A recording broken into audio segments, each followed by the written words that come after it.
Hey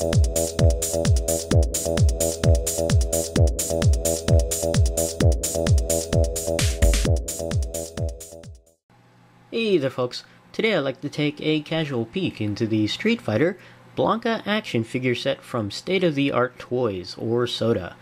This figure set is part of round 2, or the second wave of the Street Fighter line of action figures, and was first available in 2005. I got this set in 2010 when I found it at a comic and collectible shop called Cards and Comics Central, and I'll post a link to their store in the description. And I ended up paying about $34.98 for this set. Taking a look at Blanka in the packaging here, you can see the green behemoth from the video game series. And it comes with quite a few accessories, including an extra head and extra hands and a few accessories behind the packaging here. And speaking of the packaging, it's a clamshell type packaging. And you got the Street Fighter logo at the top. And down here you got Blanka featured, and also some move sets, probably from the video game. And looks like we have more information here. Blanka action figure round 2, pretty cool. And on this side we have the 15th anniversary of Street Fighter there. And here we have the back of the packaging.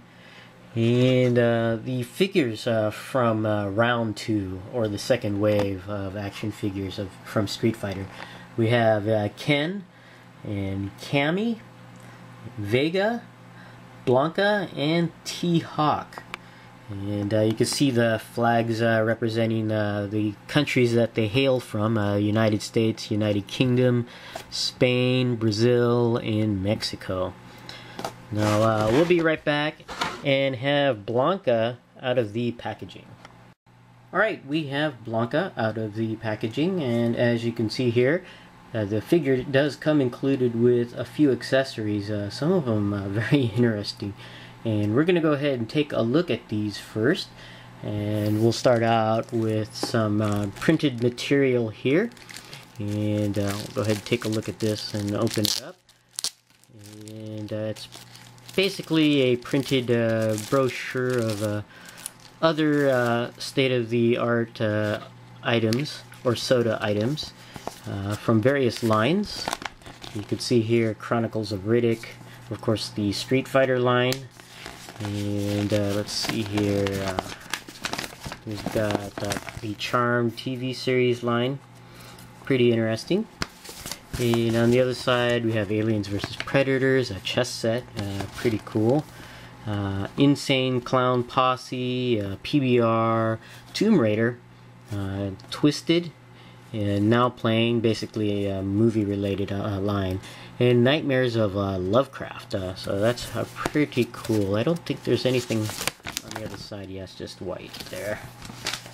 And now taking a look at some of the more interesting accessories, we have here a pair of alternate hands, and these are closed fists on there. Pretty cool, and nice detailing on them. You can see the sculpted veins on the back of the hand there. Pretty cool, and some nice texturing with the nails. Very, very nice. And you can see they're just simple ball joints there. Really more of a swivel once you have these inserted. They don't actually move forward and back. But still pretty interesting. There is a hinge joint though, where you can move the hand forward and back. So, but pretty cool accessories there. And taking a look at another body accessory here is the alternate head.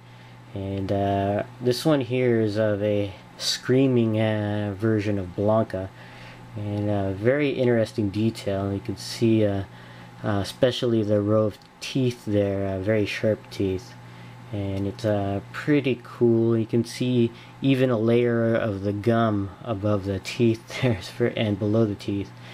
Very nice, and even the tongue within. Very, very cool. And that's tongue is painted with the gloss paint, so it makes it look very shiny. And there is, I guess, a weather detail on the teeth as well. It's hard to see on the video screen, but it's not purely white on there, so it's pretty cool.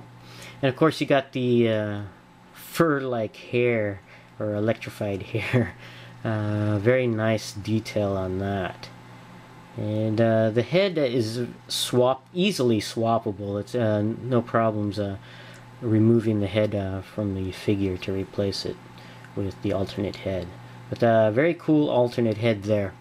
And taking a look at the non-body parts, but really some interesting accessories. We have here a chewed watermelon there. Very cool. And nice detail here with the seeds. Some of them painted black, some of them painted white. Very cool. And you got some nice paint texture detail on the, I guess, the skin of the watermelon there. Very, very nice. And you also have another food-like accessory, a pineapple. And you can see the detail of this pineapple is very cool.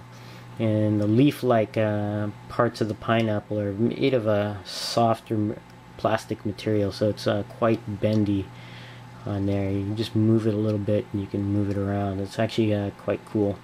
And you can even see some paint texture detail on the pineapple itself. Very, very nice. And also on the surface of the pineapple, very cool. Nice paint detail on there. Very nice. And then you have this one interesting accessory here, basically a skull, a weathered skull. Very cool. Lots of detail in that. You can see there on the surface of the skull, even some cracks, or not really cracks, it's more the seam of the skull. Pretty cool. The jaw does not move, it's part of the sculpt, but still nice to have a skull here. Very, very cool. And very nice. Now taking a look at the Blanka figure here, very nice detail and paint detail too. It's very, very cool figure. I really like Blanka here. And he is a bigger figure, but in the game most of the time he's crouched low to the ground, so you really don't know his true size when standing upright. And this figure when standing upright is a pretty big figure. Not as big as Sagat or any of the larger figures, or like T-Hawk or anything like that, but it's still a bigger figure here, and quite nice. And looking at detail here, you have Blanka here with a grimace to his face. Very cool. You can see the detail on the teeth. Well, it's hard to see on the video screen, but if you see it in person, you can see the individual teeth that is painted on here, and very nice on there. On the video screens, it looks like just one slab of paint of white, but it's really individual rows of teeth on there. There we go, more detail you can see there.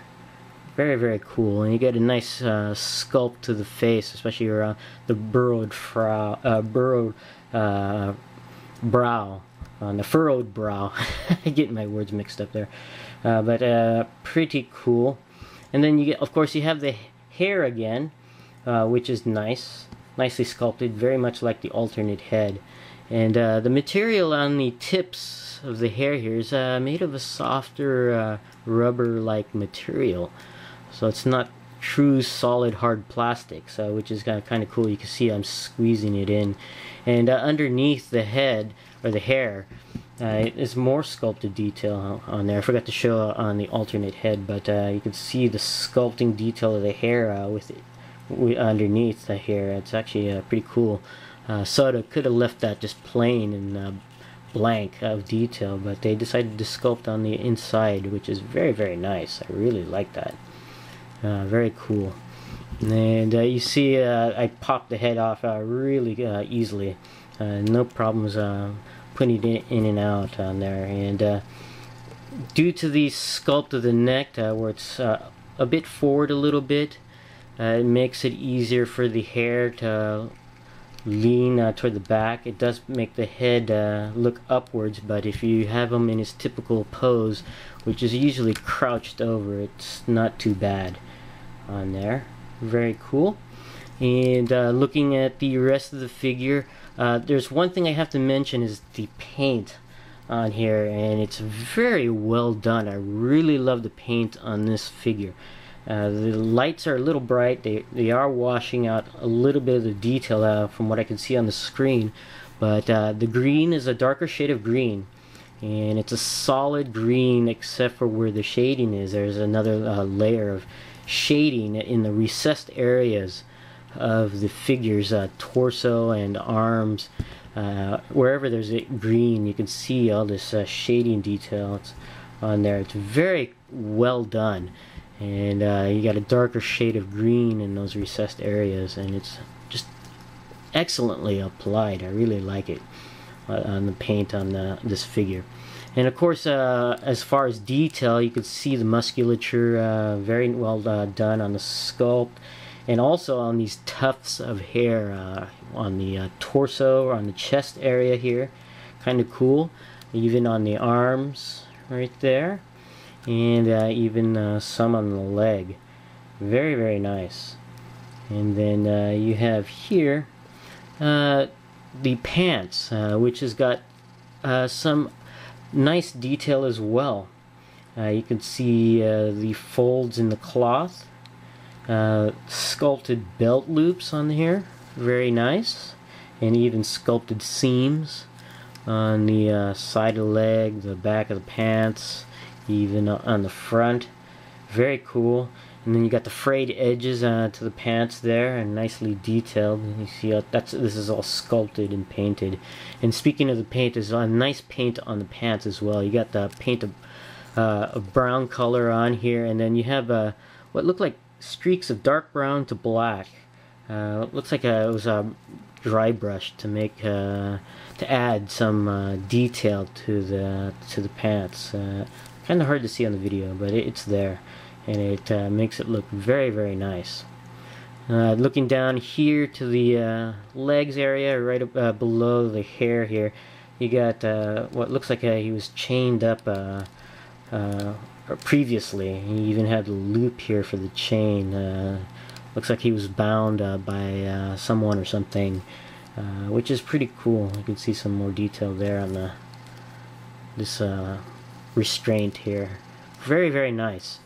And you got the feet here. Oh, I forgot to mention the nails on the feet. Very good detail. Nice sculpted and painted detail on both the feet and also on the hands. You can see the nail detail there. Very, very cool. You got more detail on those veins on this version of the hand, and on the grasping hand here. Very cool. And even the bottom of the feet has some detail, showing some of the sculpted lines on there. Just very cool, even underneath the nails. Yeah, it's got some dirty toenails there. But very cool detail, and these lines that are on the nails here are sculpted. They're not simply just painted on, they're sculpted and painted, which is very, very cool. I really like that. He needs a nail clipper though. But excellent detail and paint on this figure, and it just makes it one excellent figure. Now going over articulation, the head can, whoops, I popped that out, can go around even with the hair, and can go up and down, side to side, due to the ball joint. I do notice that because of the weight of the hair here, occasionally in certain positions the head will tilt back due to the weight back there. That's certain positions though, but most of the time you can get it to pose however you like on there. So kind of cool. The arms can go all the way around at the shoulder, as well as out that far and in. The arms at the biceps can go all the way around. The elbows do bend that much forward and that far straight on a single hinge joint. There is wrist articulation, allows the hand to go all the way around with a swivel cut. Although you'll notice here there's a little bit of a break there. You just push that in, close that break on there. And the hands also do go in and out on a hinge as well. And the torso is on a hinge that allows the torso to bend downwards that far up and slightly back. It's more straight than back, but for Blanka that's pretty good back articulation. The torso can also go side to side. I'm not sure if it goes all the way around, because it does tend to get stuck when I move it more to either side, and I don't want to risk breaking or tearing a joint in the waist area, so I'm not going to attempt it going any further. Now the legs are joined at the hip with a ball hinged joint, which on mine is very loose. You can see how I can wiggle that on both legs on there. So, but I've had no real problems with posability with this loose joint at the hip, though. But with the ball hinge joint, allows the leg to go forward, down, and back, as well as out to the side. And there is a rotation at the top of the thigh near the hip. Allows the leg to go all the way around. There are double joints on the knees that can allow you to bend the knee back this far and out this far straight. And there are no hinge, or no swivel cuts anywhere else on the leg other than at the top of the thigh, unfortunately. Would have been nice to have a swivel cut either at the pant leg or even better at the mid calf area, but there is none. There is on the feet a hinge joint at the ankle, allows the foot to go upwards about that much and back about that much. And there is toe articulation with a hinge joint, so you can bend the toes upwards and down. There's a pseudo ankle pivot in that there's a swivel cut at the midfoot, not at the actual ankle. With the swivel cut, you can move the front of the foot around to simulate an ankle pivot. So that's pretty much typical for SOTA action figures. But overall, Blanka, despite that looseness of the head there, is an excellent figure. One worth getting if you're a fan of Street Fighter. Very cool. I'm glad I was able to find one for a decent price. But this is my casual peek into the SOTA Street Fighter Blanka action figure. Thanks for watching, and I'll see you guys next time.